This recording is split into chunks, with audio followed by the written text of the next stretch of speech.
사랑하는 여러분, 함께 하시겠습니다. 당신의 인생을 기적이라 말하게 하십시오.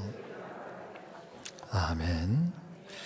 오늘 말씀의 제목을 함께 은혜를 나누려고 합니다. 한자어의 고사성어 중에 진인사 대천명이라고 하는 말이 있습니다. 이 말의 뜻은 사람이 할 수 있는 일에 최선을 다하고 그리고 나서 그 후에 하늘의 명, 하늘의 뜻을 기다린다라고 하는 의미가 되겠지요. 이와 비슷한 석양의 격언이 또 하나 있는데, 그것은 하나님은 스스로 돕는 자를 돕는다라고 하는 말인 것입니다. 그런데 이 서양 격언인 하나님은 스스로 돕는 자를 돕는다라고 하는 이 말을 우리나라 말로 직역을 하게 되면 간혹 오해하기가 참 쉽습니다. 왜냐하면 스스로 돕는 자라고 해석된 이 help themselves라고 하는 단어가 그 의미를 잘못 해석을 하면 삶의 문제에 대해서 자기 자신이 스스로의 힘을 과시하는, 그래서 교만과 자만으로 해석할 여지가 충분히 있기 때문에 그렇습니다. 이 말에서 의미하고 있는 것처럼 스스로를 돕는다라고 하는 말은 나에게 주어진 환경이 좋은 환경이든 아니면 아주 극단적으로 나쁜 환경이라고 할지라도 그런 환경 안에서도 최선을 다해서 내가 할 수 있는 일들을 감당을 하고 또 펼쳐가고, 또 성경적인 그 바울의 표현대로라고 한다면 자족하면서 살아갈 수 있는 그런 사람들, 하나님께서는 그런 사람을 아주 귀하게 여기시고 또 은혜를 베풀어 주시고 그 삶의 환경을 바뀌게 하셔서 축복해 주신다라고 하는 의미가 담겨 있는 것 같습니다. 마태복음 25장을 통해서 예수님께서 이 달란트 비유를 통해서 우리에게 전해주시고 있는 말씀의 내용과도 다르지 않은 것 같습니다. 어떤 주인이 먼 나라로 여행을 가면서 그리고 종들에게 어떤 이에게는 5달란트를, 또 어떤 이에게는 2달란트를, 그리고 어떤 이에게는 1달란트를 맡겨주셨는데, 자, 예수님의 이 탤런트의 비유를 통해서 우리는 여러 가지로 해석이 가능하겠습니다만은, 그런데 마지막 결론의 말씀을 통해서 깨닫게 되는 은혜가 2가지가 있는데, 그 첫 번째는 여러분 같이 하십니다. 반드시 셈을 하리라. 아멘. 때가 되어서 여행을 마치고 돌아오신 그 주인이 맡겨주신 그 종들을 향해서 셈을 한번 해보자. 그리고 나서 5달란트와 2달란트 맡았던 사람들에게는 내가 작은 일에 충성하였으니 이제 내가 더 크고 귀한 일로 너에게 맡기리라 하시면서 칭찬을 해주시고, 오히려 1달란트를 맡았던 사람에게는 책망을 해주시고 있는 그런 내용이 바로 마태복음 25장의 말씀인 것입니다. 그러시면서 이 비유를 통해서 최종적으로 말씀해 주시고 있는 의미가 무엇이었을까요? 마태복음 25장 29절의 말씀을 보면은 예수님께서는 이렇게 이 말씀을 마치고 있습니다. 무릇 있는 자는 받아 풍족하게 되고 없는 자는 그 있는 것까지 빼앗기리라. 그러면서 두 번째 깨닫게 되는 은혜가 있다고 한다면 바로 이런 것입니다. 어떤 사람들마다 이 하나님 축복의 기회가 주어졌을 때에 이 축복의 기회를 어떤 사람들은 자기의 축복으로 받아서 자기의 축복으로 만들어가는 사람이 있는가 하면은, 그런데 어떤 사람에게는 축복의 기회가 주어졌음에도 불구하고 자기의 축복으로 만들지 못하는 사람이 있다.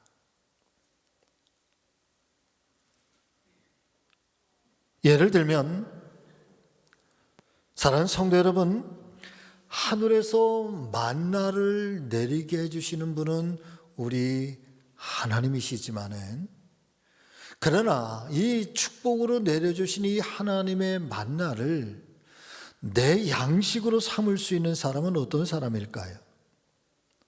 그런 사람은 이른 아침에 해가 뜨기 전에 누구보다 먼저 바깥에 나가서 하나님 주신 이 만나를 거두어 집으로 돌아와서 자신의 일용할 양식으로 삼는 사람이 이 하나님의 축복을 경험하고 경험할 뿐만 아니라 하나님께서 역사하시는 하나님의 축복과 하나님께서 일하시는 하나님의 기적에 참여할 수 있는 그런 은혜의 사람이 되는 줄로 믿습니다.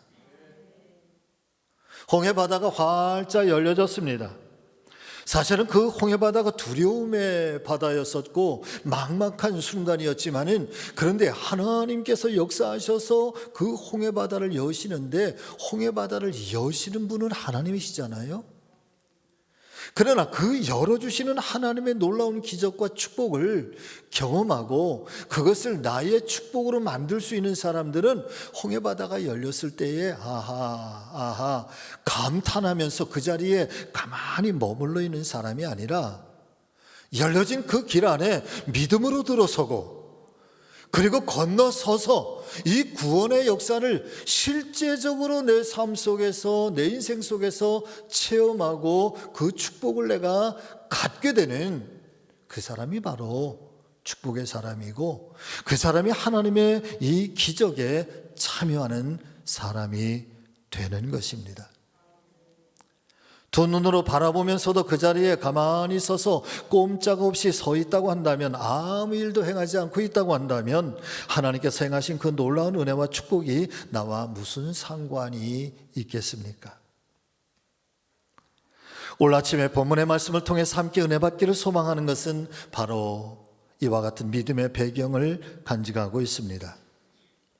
갈렙과 유다 자손들이 절대적으로 불가능하게 여겨졌던 이 헤브론 땅을 처음으로 정복하게 되고, 그리고 마침내 꿈에도 그리던 그 가나안 땅에 들어가 정착하게 되었던 것처럼 이 헤브론 땅을 정복하게 되면서, 그리고 그 땅에 정착하기까지의 하나님과 또 이 말씀 속에 등장하는 갈렙, 그리고 온니엘, 악사라고 하는 이 세 사람의 이 믿음의 관계를 통해서 오늘 우리의 말씀 가운데 은혜를 받기를 원하고, 이 종이 간절히 축복하며 기도하는 것은 올해 2022년도에 사랑하는 우리 성지교회 모든 성도님들 가정, 일터, 자녀 손들에 이르기까지 아무쪼록 가나안 땅에 축복이 임하기를 바라고, 열려지는 축복의 역사가 일어나기를 바라고, 삶의 지경타가 넓혀지고 마음에 계획하고 뜻하는 모든 소원들이 올해에 꼭 이루어져서 하나님께는 영광이고 우리 모두에게는 기쁨의 삶이 되시기를 예수님의 이름으로 축원을 드립니다. 자, 그러면 오늘 말씀을 통해서 우리가 깨닫게 되는 은혜는 무엇일까요?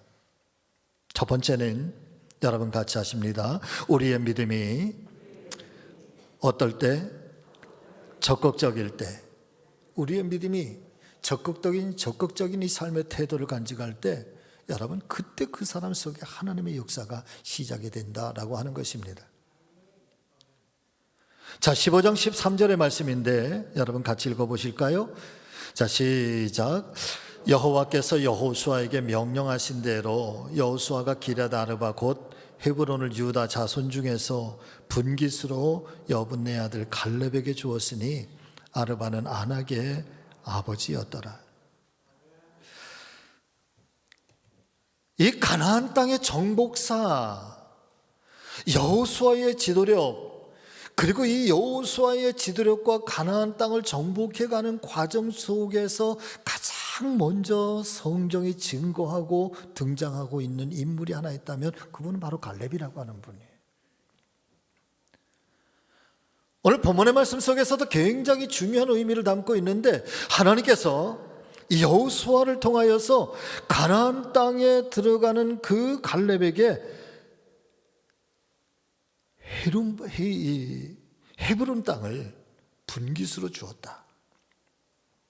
사랑하는 성도 여러분, 그저 말씀의 내용만 보면은요, 갈렙은 참 좋겠다라고 생각할 수도 있을 것만 같습니다. 땅을 분배를 받았으니까요. 자, 그런데 정말 갈렙은 이 헤브론 땅을 분배받아서 정말 좋았던 것일까? 먼저 이 헤브론 땅이 상징하고 있는 몇 가지 의미를 한번 좀 살펴보고자 합니다. 이 헤브론 땅은 예루살렘에서 남쪽으로 약 한 30km 정도 떨어진 해발 950m에 위치한 아주 고산지대에, 그리고 이 가나안 족속 중에서도 굉장히 발전한 도시 국가였었다라고 합니다. 자, 사진을 한 장 띄워주세요. 여러분, 이것이 바로 헤브론 산지입니다. 또 다른 사진, 현재 헤브론 땅의 그런 모습인 거죠. 지금 이 땅과 저 산지는 아주 멀리 떨어져 있는 것이 아니라 이 거대한 산지 안에 분지처럼 저렇게 현재 헤브론 땅이 그렇게 펼쳐져 있는 굉장히 비옥한 땅이고, 물도 많고, 그 다음에 굉장히 문화가 발전되어 있는 그런 땅입니다. 자, 그런데 사랑하는 성도 여러분, 이 헤브론 땅이 갈렙의 시대만 아니라 그 이전의 역사 속에서도 보면은 창세기 12장에 아브라함이 갈대아 우르를 떠나서 처음으로 가나안 땅에 정착했을 때 가장 먼저 들어가서 여호와께 예배의 단을 쌓고 머물렀던 곳이 바로 헤브론 지역이었습니다. 그리고 그 땅을 중심으로 살아가면서 아브라함과 이 사라와, 그 다음에 이삭과 리브가, 그리고 야곱과 그의 아내, 첫 번째 아내였던 레아, 이분들의 그 무덤이 막벨라 굴이라고 하는 곳에 안치가 되는데, 이 막벨라 굴이 있는 곳이 바로 이스라엘의 성지처럼 여겨지는 곳이 바로 헤브론 땅이고요. 다윗 시대 때에는 다윗이 유다 지파의, 유다 자손의 왕으로 그렇게 추대를 받아서 처음 이 헤브론 땅을 첫 번째의 수도로 삼고 약 7년 정도 통치하다가 통일 국가를 이루면서 이제 헤브론에서 예루살렘으로 수도를 옮겨서 통치하였던 것. 그래서 역사적으로나 지리적으로나 이스라엘 민족사에 있어서 이 헤브론 땅은 굉장히 중요한 지역으로 여겨지던 곳이었습니다.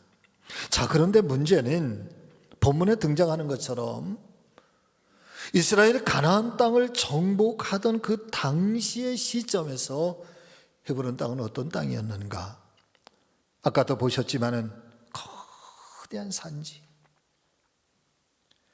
가장 강대하다고 소문난 거인족 이 아낙 자손들이 살고 있었고, 거칠고 높은 산지 자체가 거대한 산성처럼 감싸 안고 있는 지역에서 사실상 이 헤브론 땅을 정복한다라고 하는 것은 거의 불가능에 가까울 만큼, 여러분, 그런 지역이 바로 헤브론이었던 것입니다. 설상가상으로 이 땅에 정복하기 위해서 전쟁을 치른다고 할지라도 엄청난 희생을 감수할 수밖에 없는 곳.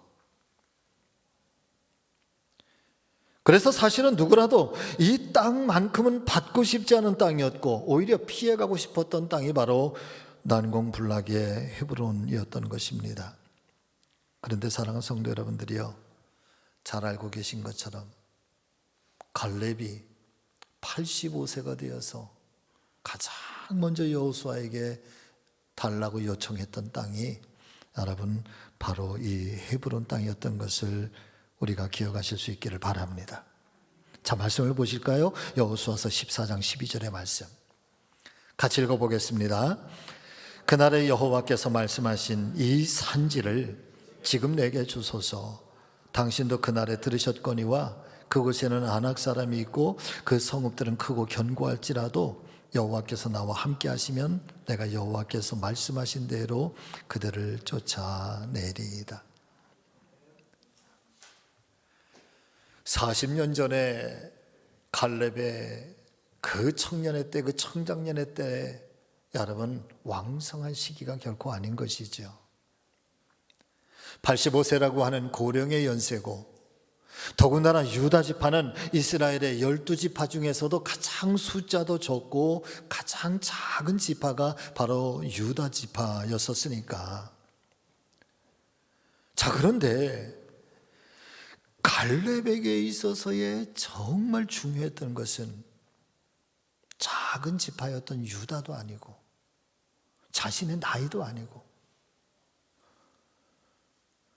더 나아가서는 아낙 자손의 그 거대한 거인의 후예들도 아니고, 산으로 보셨던 것처럼 거칠고 그렇게 완악한 그런 산지도 아니고, 크고 견고한 성도 아니라, 사람 믿음의 가족 여러분, 갈렙에게 있어서의 정말 중요한 것은 여러분 같이 하십니다. 여호와 하나님께서 나와 함께 하시기만 하면. 믿으시면 아멘. 하나님께서 나와 함께 하시기만 하면.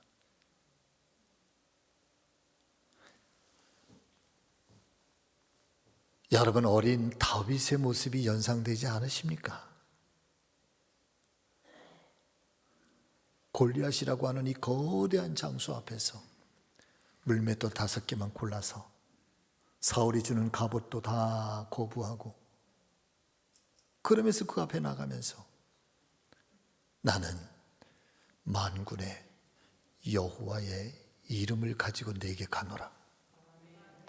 골리앗이 가지고 있는 거대한 갑옷, 창검과 무기가 아니라 나는 여호와 나의 하나님의 이름을 가지고 내게 가노라.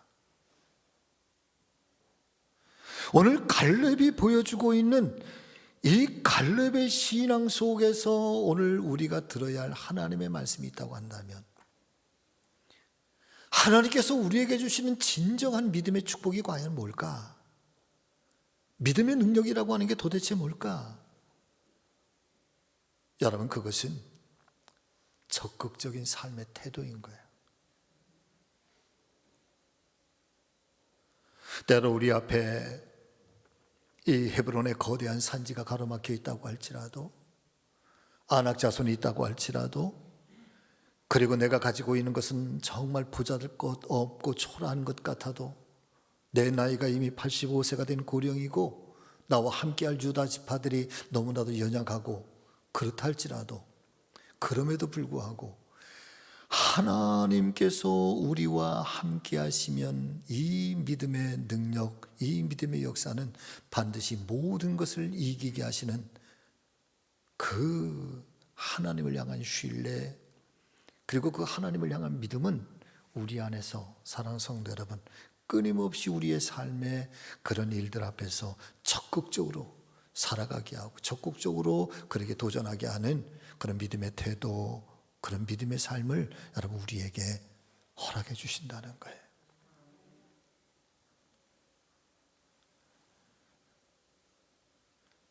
말씀을 묵상하고 말씀을 준비하면서 가만히 지난 세월을 돌아보면서 어떻게 헤쳐왔을까? 어떻게 여기까지 왔을까? 여러분, 결국은 하나님의 은혜더라고요. 하나님의 도우심이에요. 저는 금수저도 아니고 심지어는 은수저도 아니고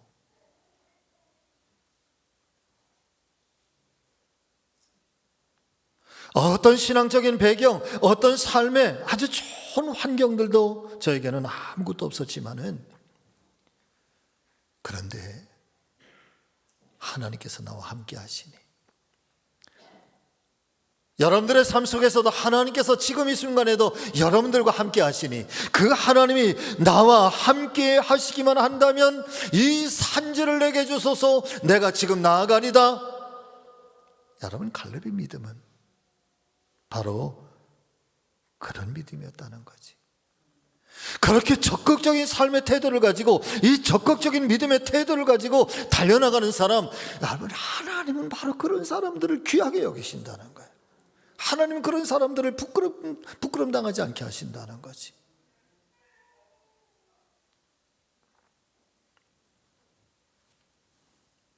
하나님을 향한 이 신뢰와 믿음이 연약하니까 소극적으로 두려워하고 걱정하고 염려하게 되는 것입니다.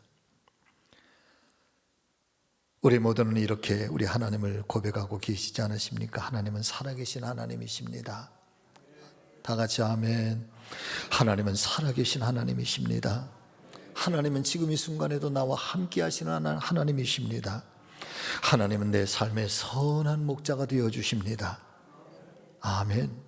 내가 지금 하나님을 부여잡고 나간다면 내 인생의 운명이 바뀌어질 것을 확신하고, 내가 하나님을 의지하고 나간다면 하나님께서 결코 내 삶을 세상 속에 믿지 않은 사람들 가운데 부끄럼 당하지 않게 하실 것이며, 우리 교회가 여호와 하나님 오직 그분만을 의지하고 그분이 우리 교회 속에서 역사하실 것을 기대하면서 나간다면, 그리고 우리가 적극적인 이 삶의 태도, 믿음의 태도를 가지고 우리가 사명을 감당하기를 원한다면 하나님께서는 우리 교회를 통해서 놀라운 역사를 이루어 주실 것을 저는 믿습니다.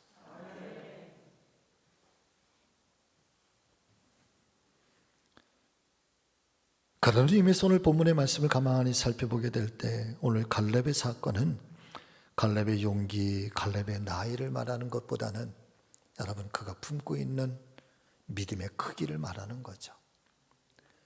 산오리 성지가족 여러분, 저와 여러분들의 믿음이 큰 믿음이 되시기를 예수님의 이름으로 축복합니다. 주님을 부여잡고 있는 그 믿음이 단단하시기를 주의 이름으로 축복합니다. 환경 앞에 굴복당하지 말고.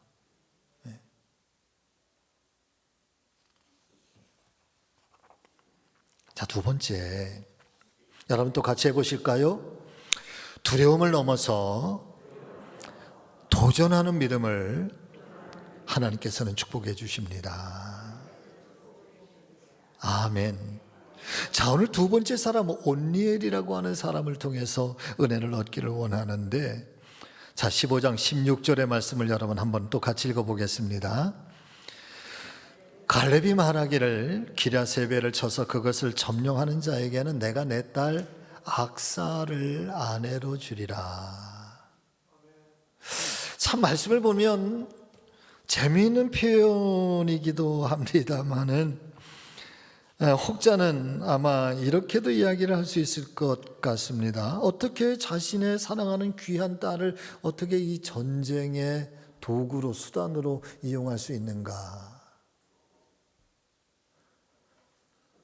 이 헤브론으로 나아가기 전에 기랴세벨이라고 하는 아주 조그만 읍성이 하나 있었는데, 이 조그만 읍성 기랴세벨을 먼저 정복하는 사람에게는 내가 내 딸 악사를 주겠다.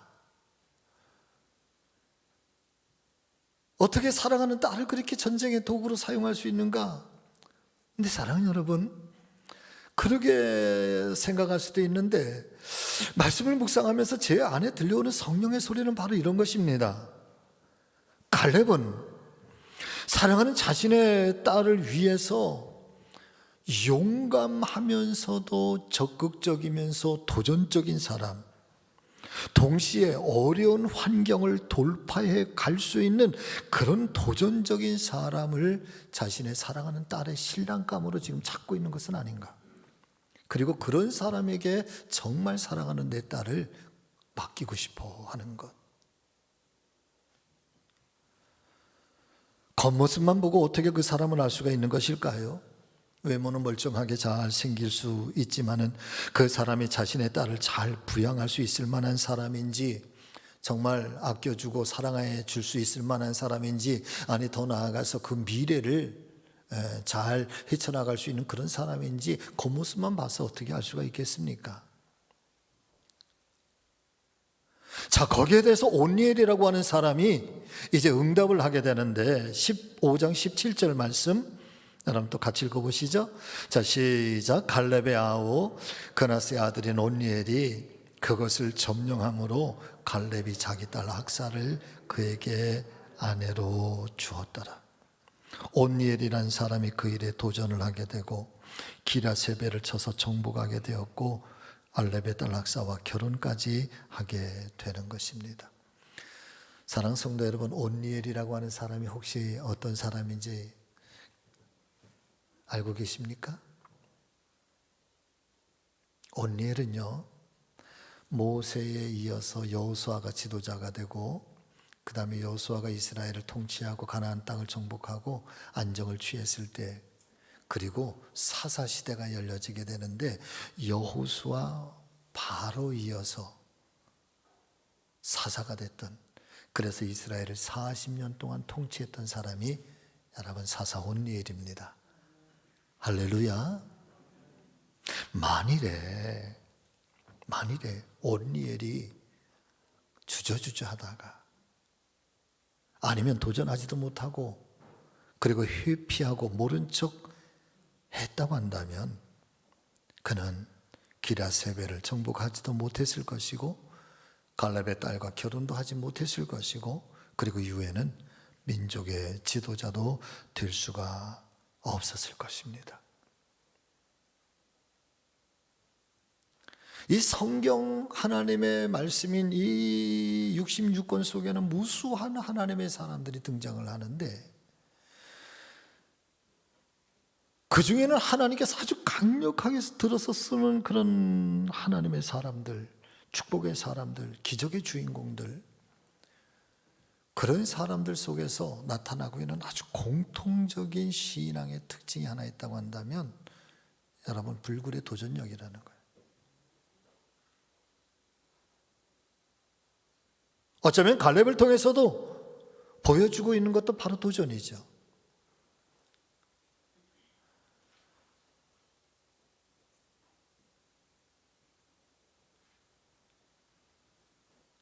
하나님께서 왜 저를 이 성지교회로 보내주셨을까?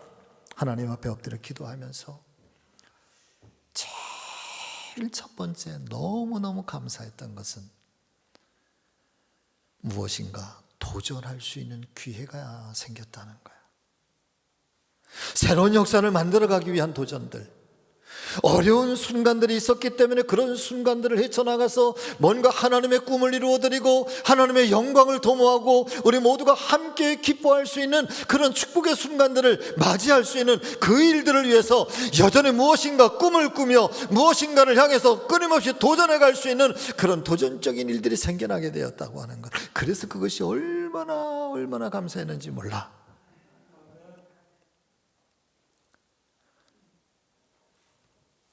혹여나 이 표에 대해서 의미를 잘 모르시는 분들은 성지교회 표는 참 희한하다, 여러분 그렇게 생각하실 수도 있을 것 같아요. 여러분 같이 하십니다. 너 하나님의 사람아, 일어나라, 우리 함께 가자. 아멘. 그런데 일어나라 우리 함께 가자라고 하는 이 말씀의 그 다음 말씀들이 뭘까? 다음의 목적이 뭘까? 여러분, 예수님께서 잠들어 있는 제자들을 깨우시면서 이제 그만 깨어서 일어나라 우리 함께 가자, 그 이후의 말씀에 예수님께서 가시는, 체포돼서 이제 로마의 병정들에게 모진 멸시를 당하고 십자가에서 처참하게 그렇게 죽임을 당하시는 그 엄청난 구원사의 역사가 이 일어나라 함께 가자 그 다음 속에 이어지는 말씀이잖아요. 거친 길이라는 거야. 멸시의 길이라는 거지. 때로는 십자가의 죽음을 맞이할 수 있는 그런 길인데, 그런데 예수님께서 그 길을 함께 가자고 초청하고 있는데, 여러분 그 초청의 길은 그렇게 평탄하고 좋은 길이 아니라는 거예요. 그럼에도 불구하고 우리가 가기를 원하는 것은 그것이 하나님 기뻐하는 길이니까, 그래서 하나님께서 새로운 역사를 만들려고 하시는 길이니까, 그래서 아무리 힘들고 아무리 거칠고 아무리 모진 멸시와 천대가 있다고 할지라도 우리가 그 주님의 은혜를 사모하면서 그 주님의 은혜를 부여잡으면서 도전해가는 이 도전적인 믿음, 우리가 헤쳐나가리라, 십자가를 이겨내리라, 거기에 하나님은 소중하게 그 교회를 기쁘게 여기실 것이고, 하나님은 그 교회를 통해서 역사를 만들어 가시리라 믿습니다. 도전하는 거야. 그 사람을 하나님은 축복하시는 거지. 우리나라 선수들 중에서 세계의 탑 클래스에 속해 있던 그런 선수들의 사진을 발을로 본 적이 있었습니다. 자, 박지성 선수의 발을 한번 좀 여러분 보세요. 박지성 선수의 발이에요. 다음 사람 손연재 선수잖아요. 제가 일부 예배 때 손연재 저 선수의 이름을 우리 권사님 이름을 불러버렸어. 손연재 선수의 발, 이렇게 사진상으로 정확하게 보이실는지 모르지만 아주 시퍼렇게 다 이렇게 멍이 들어있어요. 그 다음에 강수진이라고 하는 세계적인 프리마돈나, 강수진이라고 하는 발레리나예요. 이분의 발, 또 마지막 김연아 선수의 발, 다 멍이 들어 다 까여져 있어요. 이 사람 네 사람의 발만 찍어 놓은 사진이 있어요. 보여주세요. 첫 번째 맨 위에가 박지성, 오른쪽에가 손연재, 그 밑에가 강수진, 그 다음에 이쪽에는 발이 맨 마지막에 김연아. 여러분 감동이 되지 않으십니까?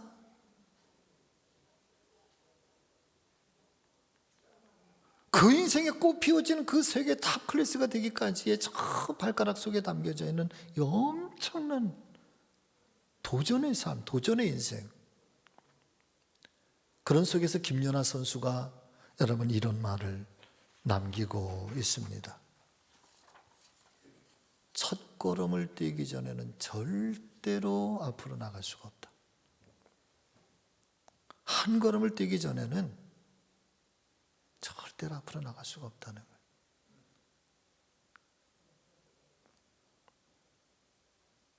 도전하지 못하는 것은 두려움 때문이죠. 넘어질까라, 실패할까, 창피당할까봐, 안 될까봐. 그러나 여러분 알고 계시잖아요. 같이 하십니다. 도전하지 않으면 실패하지도 않지만 도전하지 않으면 아무것도, 그 다음에 뭘까요? 얻을 수가 없어. 도전하지 않으면 실패하지도 않겠지만은, 그러나 도전하지 않으면 아무것도 이룰 수가 없다는 거예요.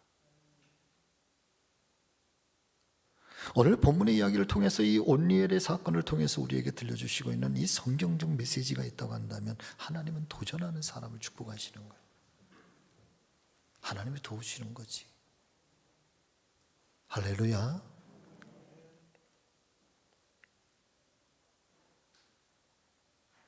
마지막 세 번째는 여러분 같이 하십니다. 예수님만이 내 인생의 해답입니다.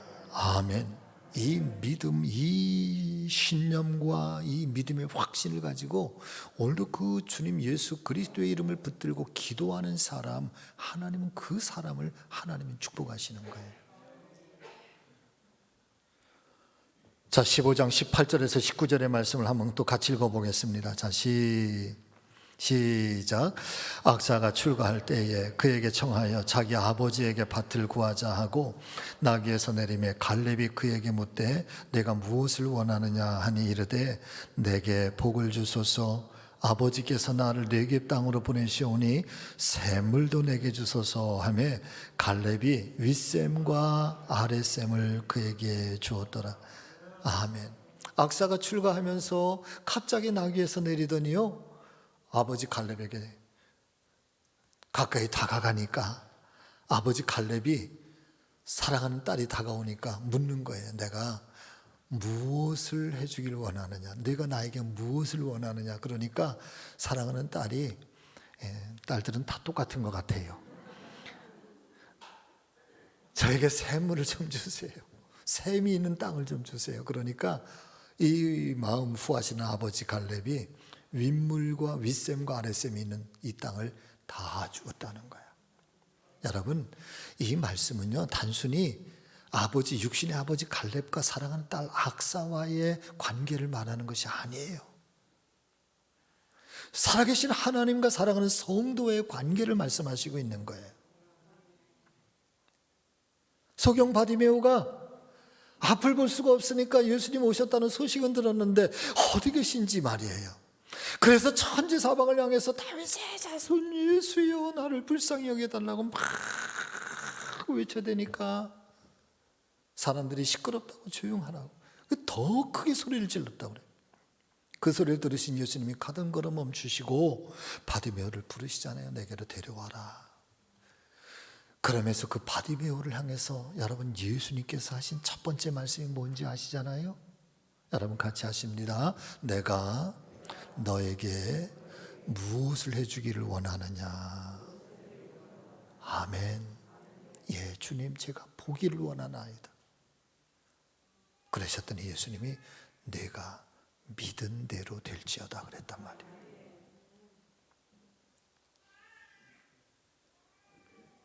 사랑하는 우리 성지교회 성도 여러분, 기도 많이 하시는 기도의 사람들이 되시기를 바랍니다. 저는 기도하는 사람 하나님께서 절대 부끄럽지 않게 하실 것을 믿습니다. 기도하는 사람이 하늘문을 여는 사람이고, 기도하는 사람 인생의 운명이 바뀌는 사람이고, 기도하는 사람 하나님의 역사를 경험하는 사람이고, 기도하는 사람이 하나님의 기적을 경험할 뿐만 아니라 하나님의 기적에 참여하고 기적에 하나님이 초청하는 분이 바로 여러분 기도하는 사람들. 빌리 그레이엄 목사님이 이런 이야기를, 기도에 관한 단편적인 말을 우리에게 전해주고 있습니다. 같이 읽어보실까요? 자, 시작. 네, 조금 아주 강하게 말씀을 하시고 있는데, 기도가 없는 그리스도인은 능력 없는 그리스도인. 사랑하는 성도 여러분, 예수님이 내 인생의 해답이라고 하는 이 믿음의 신념, 이 믿음의 확신, 믿음의 큰 그릇을 가지고 오늘도 주님 예수 그리스도의 이름으로 소망하고 간구하고 기도하고 올 한 해를 열심히 달려가시기를 주의 이름으로 축복합니다. 그리고 올 한 해 그렇게 하나님께서 내 기도 속에 어떻게 응답해 오시는지, 하나님이 어떻게 역사하시는지 우리 모두가 함께 은혜로 경험하고, 그런 저와 여러분들을 믿지 않은 세상 사람들이 보면서 야, 저 사람은 기적의 인생이다, 그렇게 말할 수 있도록 축복의 주인공들이 다 되시기를 예수님의 이름으로 축원합니다. 기도하겠습니다. 살아계신 아버지 하나님,